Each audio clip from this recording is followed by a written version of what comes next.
Men 18 yoshimda tanimagan odamimga to'y libosini kiydim. Hammamiz baxtiyor edik. Yoki baxtiyor ko'rinishga harakat qilardik. O'sha to'yda mehmonlar bilan salomlashayotganimda men birinchi marta uning nigohini his qildim. U chekkada devorga suyanib turardi. Erimning ukasi. Jasur.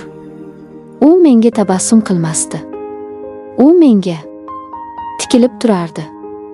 Uning nigohi mening qimmatbaho qop-qop mato va munchoqlardan iborat libosimni yechintirayotgandek edi. O'sha lahzada men qo'rqib ketdim.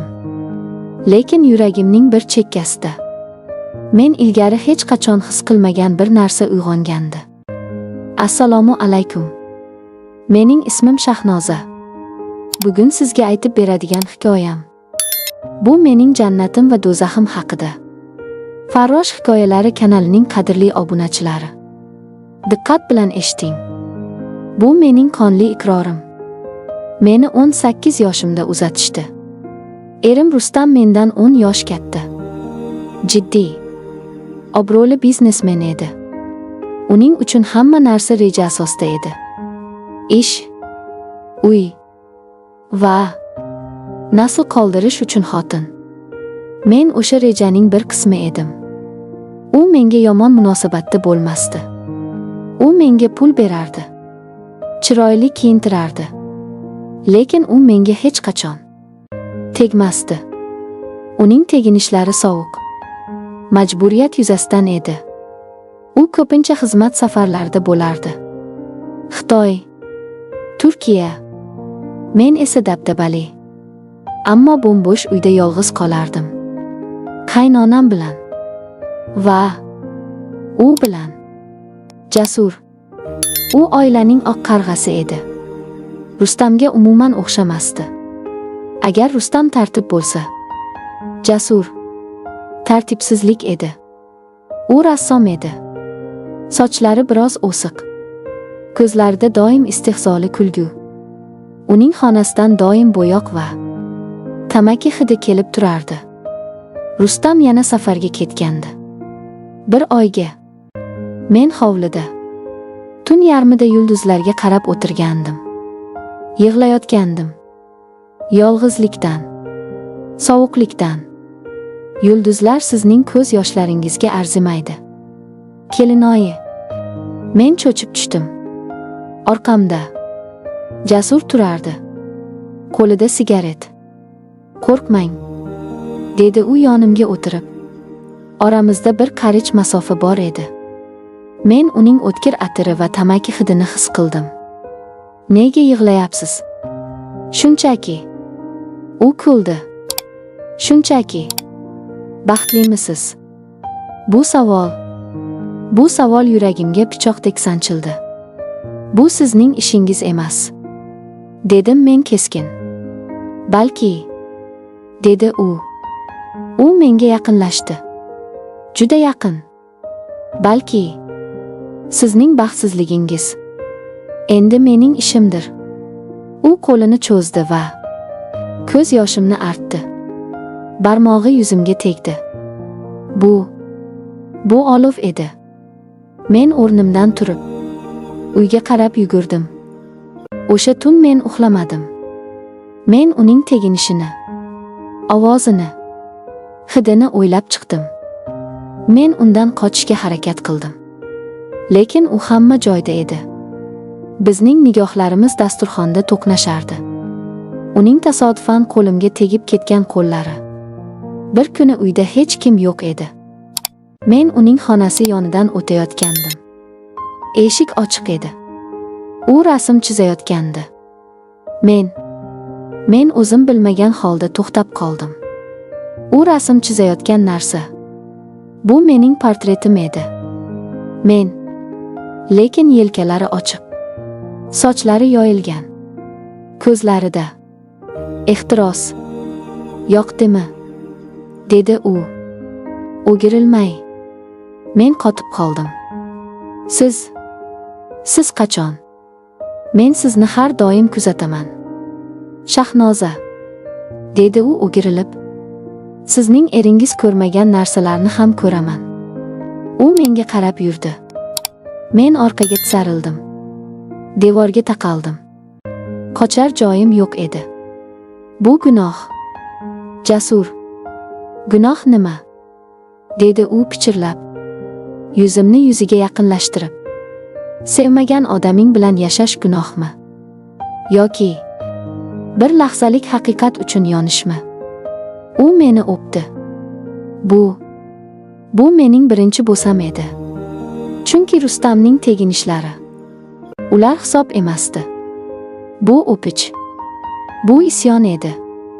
Bu ochko'z, talabchan va mening butun vujudimni eritib yuborgan o'pich edi. Men qarshilik qilmadim. Aksincha, men unga javob qaytardim.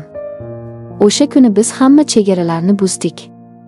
Uning bo'yoq hidlari anqigan ustaxonasida, yerda yotgan matolar ustida men birinchi marta o'zimni tirik his qildim. Bizning yashirin baxtimiz uzoqqa cho'zilmadi. Men homilador bo'ldim va men bu bola Rustamdan emasligini aniq bilardim.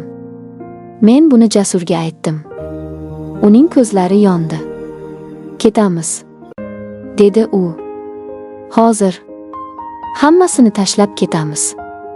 Men rozi bo'ldim. Men narsalarimni yig'ishtira boshladim. Faqat eng keraklilarini. Shu payt eshik ochildi. Uyga Rustam qaytdi. Bir hafta oldin u meni sumkalar bilan ko'rdi va mening ortimda turgan Jasurni, uning yuzidagi ifodani hech qachon unutmayman. U so'z demadi. U shunchaki "Kimdan?" deb so'radi. Men jim edim. Jasur oldinga chiqdi. "Mendan", dedi u. "Biz bir-birimizni sevamiz." O'sha tun qiyomat bo'ldi.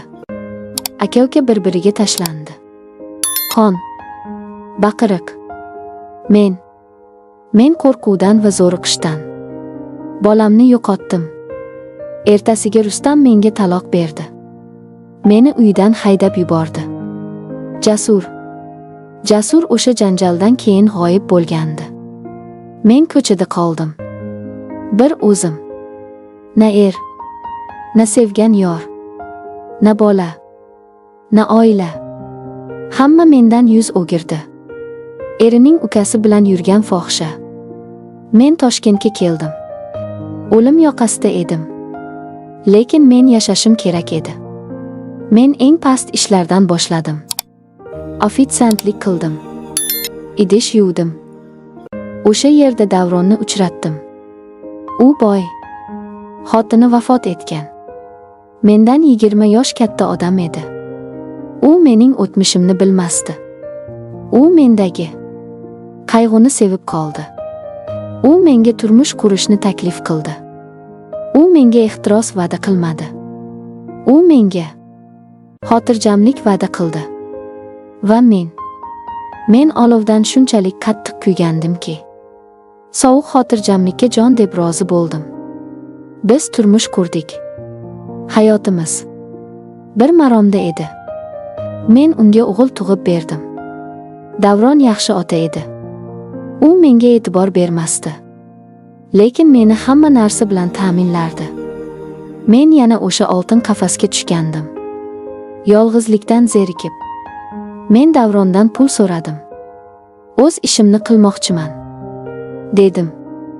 U rozi bo'ldi. Men kichkina kiyim-kechak do'koni ochdim.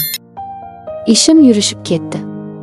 Men Turkiyaga, Istanbulga mol olib kelish uchun qatnay boshladim. Bu mening yangi hayotim edi. Men kuchli, mustaqil ayolga aylanayotgandim. O'sha kuni Istanbuldagi ulgurji bozorda edim. Mol tanlayotgandim. Bu mato sizga yarashmaydi. Shahnoza, sizga qizil rang yarashadi. Bu ovoz. Men o'girildim. Oradan 7 yil o'tgan. Uning yuziga ajin tushgan. Ko'zlari o'sha edi. Jasur. Yuragim to'xtab qolay dedi. U ham shu biznesda ekan. U men bilan bir xil ish qilardi. Bu yerda nima qilyapsiz? Dedim men titrab. Sizni qidirayotgandim, dedi u. Men sizni 7 yil qidirdim. Mening aqlim menga qoch deb baqirardi. Lekin tanam unga itoat qilmasdi. Biz o'sha kuni Istanbuldagi mehmonxonada uchrashdik. Ish yuzasidan dedik o'zimizga. Ammo bizning suhbatimiz ish haqida emasdi. Bizning suhbatimiz ko'zlarimizda edi. U bilan baxtlimisiz? So'radi u. Men ha deb yolg'on gapirdim. U kuldi. Yolg'on ayta olmaysiz. O'sha payt ham ayta olmasdingiz. U qo'limdan ushladi. O'sha olov, o'sha teginish. Men o'zimni to'xtata olmadim. 7 yillik muz bir soniyada erib ketdi. Biz yana gunohga botdik. O'sha mehmonxona xonasida Bosforga qarab men yana o'zimni tirik his qildim. Bu mening noqonuniy molim edi. O'g'irlangan, taqiqlangan. Ammo shirin lazzat. Bizning biznes safarlarimiz ko'paydi. Men erimga yolg'on gapirardim. Jasur menga yangi hayot taklif qilardi. Hammasini tashla. O'g'lingni ol. Ketamiz. Bu safar men seni himoya qilaman, derdi. Men qaror qildim. Men ehtirosni tanladim. O'g'limni olib Jasur bilan ketishga qaror qildim. Uyga qaytganimda Davron meni kutib o'tirdi. U xotirjam edi. Juda xotirjam. Sizga ajrashish qog'ozlarini tayyorladim, dedi u. Nima? U stolga Istanbuldagi mehmonxonadan olingan suratlarni tashladi. U hammasini bilardi. Siz meni kuzatdingizmi? Men o'z mulkimni himoya qilaman, dedi u sovuq. Sen va o'g'lim. Endi u faqat mening mulkim. O'g'limni olib ketaman. U kuldi. Qaysi yuz bilan? Erining ukasi bilan yotgan. Endi esa eriga xiyonat qilgan ayol sifatida-yu. Sud bolani hech qachon senga bermaydi. Jasuring bilan yo'qol. Sen erkinsan. Bugun men 31 yoshdaman. Men Jasur bilan yashamayman. Men o'sha Olovning hammasini kuydirishini tushundim. U ham barqaror emasdi. Men yana yolg'izman. O'z do'konim bor. Pulim bor. Lekin o'g'lim yo'q. Erim yo'q. Baxt nimaligini bilmadim. Men faqat ehtiros nimaligini bildim. Ehtiros esa u faqat kuydirar ekan. U sizdan hamma narsangizni tortib olar ekan. Azizlar, siz nima deysiz? Xotirjam, ammo sovuq hayot yaxshimi? Yoki kuydiruvchi, ammo bir lahzalik baxt beruvchi ehtirosmi?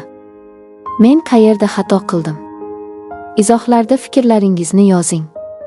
Farrosh hikoyalari kanaliga obuna bo'ling va bu achchiq iqrorni boshqalar bilan bo'lishing.